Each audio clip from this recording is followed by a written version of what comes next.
Hi everyone, good evening. Welcome back to my YouTube channel. I hope you all are doing great and I'm also fine. So आज का जो मेरा topic है वो रहने वाला है पायलट बैच और स्केल अप बैच में क्या डिफरेंस होता है। तो देखिए, जो पायलट बैच होता है वो हमारे स्केल अप बैच का, ये बोल सकते हैं हम कि जो प्रोडक्शन में बैच बनेगा, फर्स्ट बैच जो प्रोडक्शन में बनता है स्केल अप बैच, उस स्केल अप बैच का पायलट बैच मतलब 10% कम होता है। या ये बोल सकते हैं कि जो पायलट बैच है उसका 10 गुना ज्यादा जो बैच होगा वो हम स्केल अप बैच लेते हैं। तो देखिए, सबसे पहले मैंने आपको पिछले टॉपिक में भी ये चीजें कवर की थी कि पायलट बैच कब लेते हैं। पायलट बैच जब फॉर्मुलेशन में जब कोई भी प्रोडक्ट हम क्या करेंगे, अप्रूव हो जाएगा कि हाँ अब ये प्रोडक्ट डीसीए से अप्रूव हो गया, डीसीजीआई ने अप्रूव कर दिया, फिर हम वो बैच लेंगे अपना प्रोडक्शन में हमने 3 वैलिडेशन बैचेस लिए।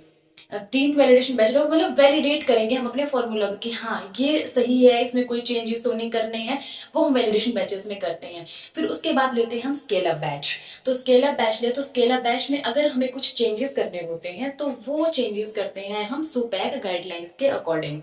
अब आपको ये भी पता होना चाहिए कि सुपैक गाइडलाइन क्या होती है।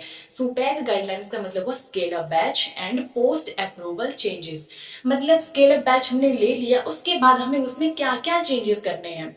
तो देखिए, उसमें भी माइनर, मॉडरेट और मेजर चेंजेस होते हैं। तो देखिए, माइनर चेंजेस में क्या क्या होगा। माइनर चेंजेस में होगा जैसे कलर, फ्लेवर्स। अगर हमें कलर चेंज करना है, फ्लेवर चेंज करना है, जिसकी वजह से कलर और फ्लेवर तो हमने चेंज कर दिया, बट उसकी वजह से हमारी क्वालिटी, एफिकेसी और सेफ्टी के ऊपर कोई इम्पैक्ट नहीं पड़ना चाहिए। फिर उसके बाद हम लोग बात करेंगे मॉडरेट चेंजेस की। मॉडरेट चेंजेस में क्या होगा कि आपके पास कोई एक्सीपेंट्स दिए हैं। मान लो आपके पास एक्सीपेंट दिया है एमसीसी पीएच 102। तो हमें क्या करना है कि ग्रेड चेंज करते हैं उसमें। एमसीसी पीएच 102 की जगह हम एमसीसी पीएच 200 ले लेंगे, या पीएच सिंपल प्लेन ले लेंगे, पीएच 101 ले लेंगे। तो ये थे मॉडरेट चेंजेस। आफ्टर दैट हम लोग बात करेंगे मेजर चेंजेस की। मेजर चेंजेस में क्या होता है कि क्वालिटेटिव और क्वांटिटेटिव, बोथ, इन दोनों की वजह से हमारे ड्रग के ऊपर इम्पैक्ट पड़ता है, तो उसको बोलते हैं हम मेजर चेंजेस। और इसमें एक और चेंजेस होता है जिसमें कॉम्पोजिशन और कॉम्पोनेंट में हम चेंजेस करते हैं। देखिए, सुपैक गाइडलाइन ये बोलते हैं कि हम एक्सीपेंट में तो चेंजेस कर सकते हैं, बट हम ड्रग सब्सटेंस में कोई चेंजेस नहीं कर सकते हैं। ये जितनी भी सारी चीजें हैं ये मैं आपको आगे जब मैं पूरा वीडियो बनाऊंगी, जैसे आपको पढ़ाऊंगी, उसमें पूरा एक्सप्लेन किया हुआ है, तो आप आराम से वीडियो देखिए। और अगर आपको वीडियो अच्छा लगेगा तो वीडियो को लाइक, शेयर, कमेंट, सब्सक्राइब कर देना, क्योंकि बाद में सब लोग भूल जाते हैं सब्सक्राइब करना। सो चलिए स्टार्ट करते हैं आज का topic, SUPAC guidelines and difference between pilot batch and scale up batch. Scale up batches and pilot batches. Scale up batch मतलब जो आपके पायलट बैच का 10% होता है। 10% मतलब कम नहीं, 10% मतलब ज्यादा।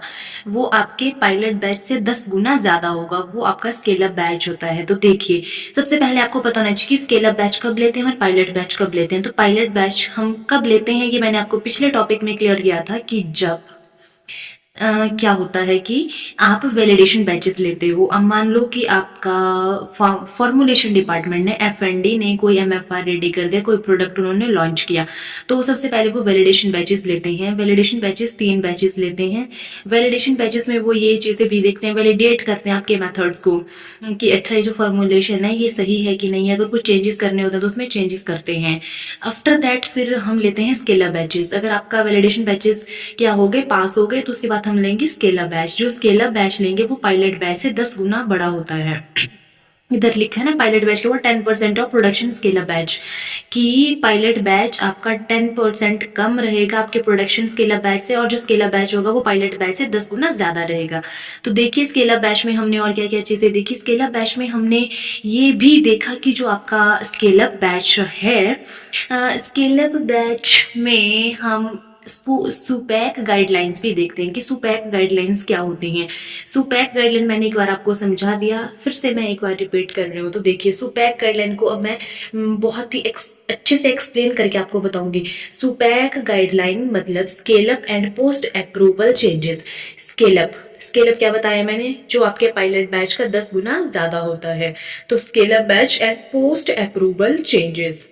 पोस्ट अप्रूवल चेंजेस मतलब जब आप स्केल अप बैच लेते हो उसके बाद उसमें क्या क्या चेंजेस करने होते हैं। अगर उसके बाद आपको कुछ चेंजेस करने होते हैं तो वो सुपैक गाइडलाइन के अकॉर्डिंग हम करते हैं। तो देखिए, ये जो गाइडलाइन होती है कि अप्लाई होती है चेंजेस इन मैन्युफैक्चरिंग प्रोसीजर, आपको मैन्युफैक्चरिंग प्रोसीजर में कुछ चेंजेस करनी हो या इक्विपमेंट में कोई चेंजेस करनी हो, उसमें स्पेसिफिकेशन, कॉम्पोजिशन और कंपोनेंट्स, स्पेसिफिकेशन चेंज करनी हो, कॉम्पोजिशन चेंज करनी हो, कंपोनेंट चेंज करने हो, मैन्युफैक्चरिंग साइट चेंज करनी हो, scale up and scale down of batches, आपको बैच बड़ा करना हो या बैच छोटा करना हो, तो वो सारी जो हम ये सारी चीज़ें जो करते हैं सारे हम सुपैक गाइडलाइन के अकॉर्डिंग ही करते हैं। अब मैं बताऊंगी आपको कि लेवल ऑफ चेंजेस क्या क्या रहते हैं। तो देखिए, लेवल ऑफ चेंजेस जो सुपैक गाइडलाइंस में रहते हैं, एक बार मैं ये रिपीट कर रही हूँ ताकि आपको कोई दिक्कत ना हो। Scale up batch and pilot batch मैंने बता दिया। स्केल अप बैच आपके पायलट बैच का 10 गुना बड़ा बैच रहता है और स्केल अप बैच होगा जो आप प्रोडक्शन में लार्ज साइज में बैच लोगे फॉर प्रोडक्शन के लिए। सुपैक गाइडलाइंस के अकॉर्डिंग अगर कुछ चेंज करना हो तो हम सुपैक गाइडलाइन के अकॉर्डिंग चेंज करते हैं, इस जिसको scale up and post approval changes बोलते हैं। और ये जो गाइडलाइंस होती है कहाँ अप्लाई की जाती है, अगर आपको कोई मैन्युफैक्चरिंग प्रोसीजर में चेंजेस करने हो या कोई इक्विपमेंट चेंज करना हो या कोई specification, composition, components, manufacturing site, scale up batch मतलब कि बैच बड़ा करना हो या उसको क्या करना हो, छोटा करना हो, ये सुपैक गाइडलाइंस में आता है। अब मैं आपको बताऊंगी लेवल चेंजेस की, उसमें लेवल ऑफ चेंजेस किस टाइप के लेवल्स होते हैं। अगर हमें चेंजेस करना, माइनर चेंजेस होते हैं, मॉडरेट चेंजेस होते हैं और मेजर चेंजेस होते हैं। और ये फाइलिंग के बाद उसमें annual report, changes being effected supplement and prior approval supplements. और रही टेस्ट की बात तो एप्लीकेशन और compendial test, in vitro dissolution, release और इन विवो, ये चेंजेस रहते हैं इसमें। अब हम बात करेंगे impact on formulation quality and performance. तो देखिए कि आपकी फॉर्मुलेशन क्वालिटी के ऊपर और परफॉर्मेंस के ऊपर क्या इम्पैक्ट पड़ता है। तो इसमें हमने देखा लेवल 1, लेवल 2, लेवल 3। तो देखिए लेवल 1 में minor, moderate and major changes. तो देखिए माइनर में क्या होगा, चेंज इन कलर फ्लेवर, अगर आपको क्या करना है कोई कलर फ्लेवर चेंज करना हो, change in excipients express as 10% weight by weight of total formulation less than और इक्वल टू फॉलोइंग रेंज। देखिए माइनर चेंजेस में क्या हो गया कि हम कोई कलर चेंज कर रहे हैं या कोई फ्लेवर चेंज कर रहे हैं, कोई एक्सिपिएंट चेंज कर रहे हैं, तो क्या होगा कि टोटल फॉर्मुलेशन में से कोई भी एक्सिपिएंट अगर हम चेंज कर रहे हैं तो जिसकी वजह से आपकी क्वालिटी के ऊपर कोई इम्पैक्ट नहीं पड़ रहा है। क्योंकि हम जब भी काम करते हैं तो हम 3 चीज़ों को ध्यान में रखते हैं, क्या क्या, safety, efficacy and quality of drug. ना हमारी सेफ्टी के ऊपर कोई इम्पैक्ट पड़ना चाहिए, ना क्वालिटी के ऊपर, ना एफिकेसी के ऊपर। ये 3 चीज़ों को मद्देनजर रखते हुए हमें हर एक काम करना होता है। तो लेवल 1 क्या था, माइनर चेंजेस। माइनर चेंजेस में हम लोगों ने देखा कि क्या क्या चीज़ें रहती हैं। लेवल 1 में क्या बताया मैंने, कलर्स और फ्लेवर्स में अगर चेंजेस करना हो जिसकी वजह से आपकी क्वालिटी बिल्कुल भी इम्पैक्ट नहीं हो रही है। फिर आता है लेवल 2 जिसको हम मॉडरेट चेंजेस बोलते हैं। मॉडरेट चेंजेस में क्या होगा, change in technical grade of excipients. मान लो आप एमसीसी पीएच 102 का यूज कर रहे थे, उसकी जगह कोई और ले रहे हो, पीएच 200 ले रहे हो, आपको मतलब कोई क्या करना है, कोई ग्रेड का एक्सिपिएंट्स है उसको बोलेंगे हम moderate changes. Change in technical grade of excipients, Avicel PH 102 versus Avicel PH 200 and change expressed as percent weight by weight of total formulation. ये रहता है आपकी मॉडरेट चेंजेस में। फिर बात आती है मेजर चेंजेस की। मेजर चेंजेस में क्या होगा कि जो डायरेक्ट आपकी क्वालिटी और क्वांटिटेटिव, आपकी क्वालिटी को भी और क्वांटिटी को भी क्या करते हैं, इम्पैक्ट करते हैं। Qualitative and quantitative excipient change to a narrow therapeutic drug beyond the range of level. ये क्या करता है, इसमें हम क्वालिटी और जो क्वालिटी और क्वांटिटी दोनों को इम्पैक्ट करेगा, वो आएगा लेवल 3 में जिसको मेजर चेंजेस बोलते हैं।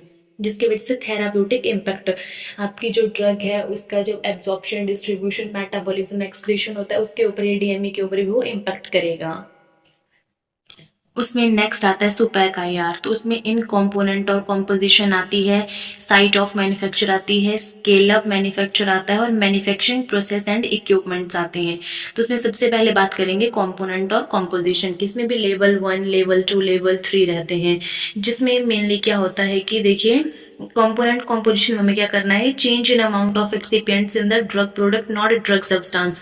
हमेशा एक बात याद रखनी है, सुपैक गाइडलाइन में अगर चेंजेस बताए हैं तो वो चेंजेस कभी भी ड्रग के बारे में नहीं कि आपको ड्रग चेंज करनी है, नहीं, हमें उसमें ड्रग सब्सटेंस जो उसको हम चेंज नहीं करना है। अगर हमें कुछ भी चेंजेस करने हैं कि तो हमें चेंजेस करने हैं ओनली और ओनली एक्सिपिएंट्स में, हमें कभी भी ड्रग में चेंजेस नहीं करने हैं। क्योंकि अगर हम ड्रग का अगर थोड़ा सा भी ऊपर नीचे अगर अमाउंट हो गया तो ये मानो कि आपका जो रिजल्ट है, आपका एसए डिजो आरएस पूरा डिस्टर्बेंस हो जाएगी, पूरी डिस्टर्ब्ड हो जाएगी। बिकॉज जब कभी भी ट्रायल लेते हैं, बैच बनते हैं, तो वो फॉर्मुलेशन डिपार्टमेंट बहुत सारे ट्रायल लेके एक फॉर्मुलेशन तैयार करता है। तो प्रोडक्शन में अगर कुछ चेंजेस करने हो तो हम एक्सिपिएंट्स में चेंजेस कर सकते हैं, बट हम अपने ड्रग सब्सटेंस में कोई चेंजेस नहीं कर सकते हैं। टेस्ट डॉक्यूमेंटेशन में चेंजेस कर सकते हैं, केमिस्ट्री डॉक्यूमेंटेशन में, स्टेबिलिटी टेस्टिंग में, चाहे लॉन्ग टर्म हो चाहे शॉर्ट टर्म हो, डिसोल्यूशन डॉक्यूमेंटेशन में, एनुअल रिपोर्ट चेंजेस आती हैं, ये लेवल 1 में आते हैं। फिर लेवल 2 में टेस्ट डॉक्यूमेंट्स हो गए, एक्सेलरेटेड स्टेबिलिटी होगी, डिसोल्यूशन डॉक्यूमेंट्स हो गए, एनुअल रिपोर्ट्स होगी। वैसे ही आपका लेवल 3 में भी चेंजेस रहते हैं, डॉक्यूमेंटेशन चेंजेस रहते हैं। तो ये था आज का अपना टॉपिक। क्या बताया मैंने, pilot batch and scale up batch. ये आपको अच्छे से समझ आ गया होगा, मुझे आशा है, क्योंकि ये बहुत ही इम्पोर्टेंट टॉपिक है और ये एग्ज़ाम में पूछे जाने वाला क्वेश्चन है। सुपैक गाइडलाइन कि सुपैक गाइडलाइन क्या होती है, सुपैक गाइडलाइन में क्या क्या चीज़ें आती हैं, माइनर, मॉडरेट और मेजर चेंजेस में क्या डिफरेंस है। माइनर चेंजेस में मैंने आपको बताया कि कलर और फ्लेवर चेंज, जिसकी वजह से आपकी क्वालिटी और एफिकेसी और सेफ्टी के ऊपर कोई इम्पैक्ट नहीं पड़ता है, क्योंकि कलर और फ्लेवर चेंज होगा तो क्वालिटी हमारी वैसे की वैसी ही रहेगी। और आपका हो गया second moderate changes. Moderate changes में आप कोई एक्सीपेंट यूज़ कर रहे हो, एक्सीपेंट का ग्रेड चेंज कर रहे हो, MCCPH 102 यूज़ कर रहे थे, उसके बाद आप MCCPH 200 यूज़ कर रहे हो। वैसे ही लेवल 3 जिसमें आपकी क्वालिटी और क्वांटिटी दोनों के ऊपर इम्पैक्ट पड़ता है। तो ये है सुपैक गाइडलाइन। ये बहुत ही इंपॉर्टेंट है, मैं बार बार बोल रही हूँ, ये जब भी आप इंटरव्यू देने जाओगे तो आपको सुपैक गाइडलाइन के बारे में आपसे क्वेश्चनिंग करेंगे। तो मुझे आशा है कि जो मैंने आपको चीज़ें समझाई वो आप सबको समझ आ चुकी होगी। अगर आपको वीडियो आज का अच्छा लगे तो वीडियो को लाइक करना, शेयर करना और चैनल को सब्सक्राइब करना ना भूलें। Thank you so much. मिलते हैं नेक्स्ट वीडियो में।